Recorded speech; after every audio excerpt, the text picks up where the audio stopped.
Good morning, you guys. Unicorn fan here, excuse me. So today we're going to be talking about providing for those in need. So those counted among the poor were the needy, the weak, and those who were dependent, the orphans and the widows who were usually in the lower social classes and in need of protection from abuse and neglect. So virtually every prophet of the Old Testament prophesied against those who wrongfully oppressed the poor, as it says in Jeremiah 22, verse 13 and 16. So God provided for the poor through the principle of gleaning. So landowners were instructed to leave the remaining grain around the outer perimeters of the fields for the poor to gather, as it says in Leviticus 19:10 and Ruth 2, verse 2, and then 15 through 16. The courts too were admonished to deal justly with the poor. So Jesus himself was born into a poor family and called the poor his brethren. The early church recognized the importance of caring for widows, as it says in Acts 6, verse 1 through 6, and took offerings to meet their needs.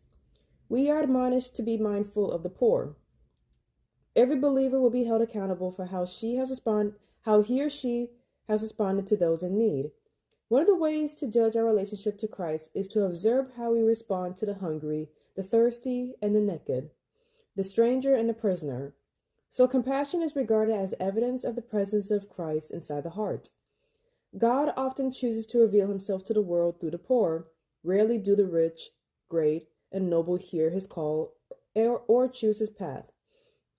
So Paul concluded that if the Lord used only the wealthy to extend his cause, critics would credit those people and their resources instead of God with the good that was done through them.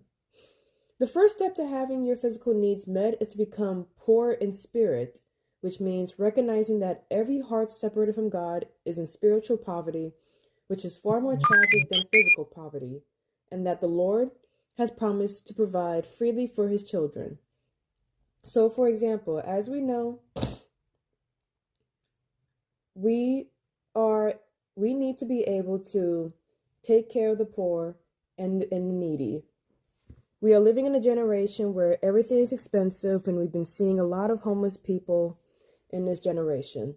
It is our job to take care of the poor and provide for all of our brothers and sisters who are in Christ or for those who are not in Christ. But regardless of that, we all have to take care of the poor, and we also have to make sure that we do spread the good word to the poor, so that way they know that Christ lives and resonates inside of us. Thank you guys for watching my video. God bless.